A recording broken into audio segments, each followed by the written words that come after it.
你卖炭回家的时候，突然闻到一阵浓烈血腥味。等你赶回家中，母亲与弟弟妹妹们都身处血泊之中，只剩下妹妹祢豆子还有一丝气息。于是赶紧背着妹妹去镇上求助，可妹妹却在途中突然露出了獠牙，一口咬了过来。没错，这里讲的就是《鬼灭之刃》的故事。大家好呀，我是卓卓。众所周知，《鬼灭之刃》要在 B 站上新篇章助训练篇了，正好我也是鬼灭粉，为了帮助大家降低观看门槛，更好直下去看安利，接下来就用圆桌宇宙的方式来带大家快速回顾一下之前的剧情。卖炭少年炭治郎即将被妹妹咬死的时候，还好鬼杀队现任水柱富冈义勇突然出现，制止了这场惨剧。从他口中，炭治郎得知了妹妹已经变成了一种名为鬼的生物。没错，在这个世界黑夜中，鬼这种邪恶生物会在晚上出没，他们吸食人血，力大无穷，但又惧怕阳光，而且大多数都自带名为血鬼术的超能力。比较可怕的一点呢，就是被他们感染的人同样也会变成鬼。据说他们的始祖名为鬼武十五惨，曾在黑暗中统治人类近1000年，人类为了对抗他们组建了鬼杀队。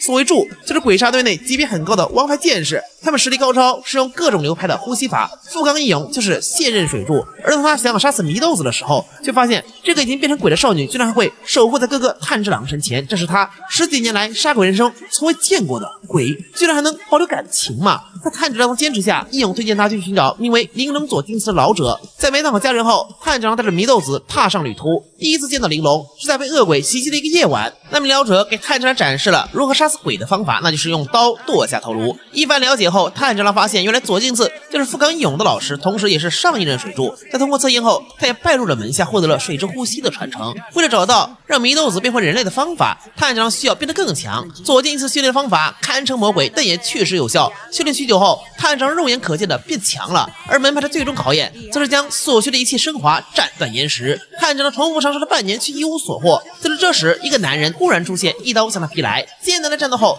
炭治郎被一刀劈晕，再次醒来，面前则是一位少女。他这才得知他们都是佐金司的弟子枪兔和真姑。如此又过去半年，在师兄师姐的教导下，炭治郎沉积心神的一刀破开岩石，可枪兔和真姑却再也没有出现。原来这2位都是亡灵。炭治郎出事后，加入鬼杀队之前还要再经历一道选拔，而入队测验就是要前往藤崎山。不管再强大的恶鬼，都有2样害怕的东西：阳光和紫藤花。鬼杀队在布满紫藤花的藤崎山上做了一间关押恶鬼的囚笼，同时也是一个小型副本。这次任务就是在这儿生存7天。炭治郎也在这里遭遇到了恐怖的守鬼，尤其是对方认出他头上的面具后，变得更加暴力残忍，彻底疯狂。原来这多年前就是被师傅佐金司抓获并关在这里。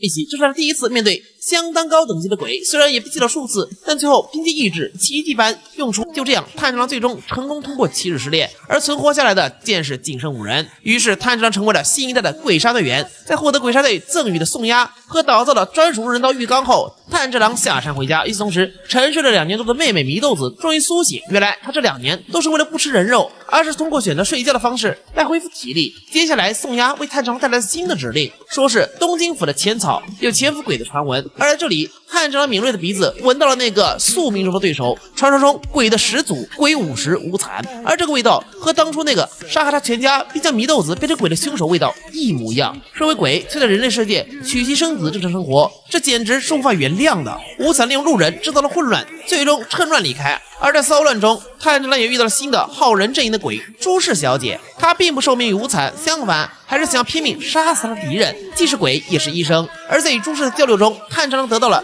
能将祢豆子变回人类的方法，那就是收集不同鬼的血液用作研究，等级越高的越好。自此主线任务正式开启。之后的冒险中，不只是炭治郎有水之呼吸法，妹妹祢豆子作为鬼也有不俗的战力。而在一次新的任务旅途上，他们也遇到了新的同伴，同期剑士我其善意，以及戴着野猪头套的少年醉平一之助。前者是个非常可爱的男孩子，看起来虽然是个胆小鬼，但关键时刻却异常靠谱。一之助呢，只是在山野中长大，心直口快的阳光少年。这次大家因为一个巨大任务目标结合在一起，那就是那田蜘蛛山。这是鬼灭中第一个战斗力烈度极强的副本。山脚下，炭治郎先遇到了惊恐的鬼杀队队员村田。据他所说，就在之前10名鬼杀队剑士来到蜘蛛山，可没过多久，剑士们就像被人操控一样互相残杀起来。谈话间，数名剑士出现在炭治郎身前，他发现这些人都被透明蛛丝操控，即使斩断，不久后又会有新的蛛丝连接。一番艰苦战斗后，突破重围的2人终于来到恶鬼面前，而这次的敌人异常强大。相传无惨麾下有了12名大将，他们体内的无惨之血浓度极高，被称为12鬼月，共分为上弦6位、下弦6位。而面前的少年鬼正是下弦之5泪，他在蜘蛛山车上构建了一个虚假家庭，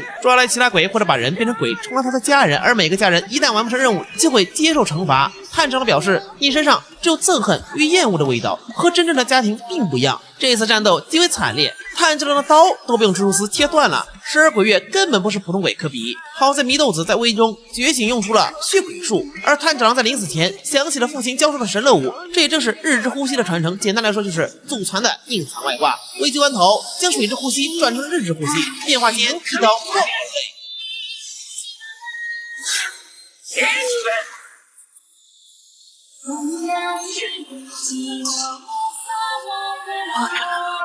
糸が焼き切れた。俺と禰豆子の絆は誰にも引き裂けない。这也是《鬼灭极其出圈的名场面了，经费爆炸，打斗绚丽，堪称世界名画。以上剧情呢，就对应 B 站番剧的《鬼灭之刃励志篇》，一共26集。那天蜘蛛山完结后，因为妹妹祢豆子首次在鬼杀队面前曝光，于是炭治郎被叫到总部进行质询。在左近次和富冈义勇的切腹担保下，总部暂且认可了祢豆子的存在，并且炭治郎他们也认识了这里的柱们炎柱、阴柱、霞柱、炼柱等等。接下来的剧情就是柱局剑士带着三小只出各种任务。首先到来的是无限列车篇，这个篇章中，炭治郎他们遭遇了圣贤之三蚁窝座。12鬼月给人带来的压迫感实在太强，大哥炎柱也在这场遭遇当中战死。不过他的死也极大刺激了炭治郎的成长。可惜的是蚁窝座跑了。接下来的油锅篇中，他们再次遭遇到了上弦之六舵姬。这场战斗中，舵姬虽然死亡，但带队的阴柱也付出了残疾的代价，左眼和左手都没了。接连不断的惨烈任务让炭治郎的日轮刀断了好几次。为了拿到新的刀，他决定亲自前往刀匠村。而在这里，他遭遇到了极其可怕的敌人——上弦之五玉狐和上弦之四半天狗同时袭来。这也就是《鬼灭之刃》刀匠村篇的故事了。